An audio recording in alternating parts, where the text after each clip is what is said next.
Dada. Men bachalar bilan kontra borib kelay. Menga yordam bermaysan, bacham? Ro'zadaman-ku dada. Ro'zadagi odam ishlamaydi.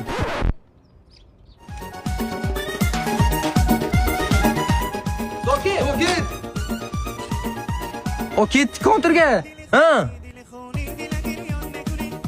Sizlar ham ro'zam bachalar? Ha. Kim aytdi sizlarga ro'za tutgan odam ishlamasin deb? Bu uydagilarga yordam berish kerak. Ibi savob beradi bachalar. Davay.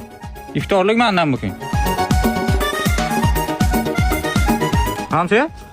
Yerim bor deb turgansizmi? O'g'darish kerak degansiz-a?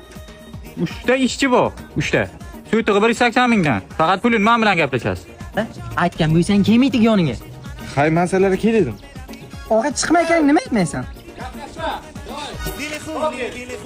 İftorlik bugun 5 simodan.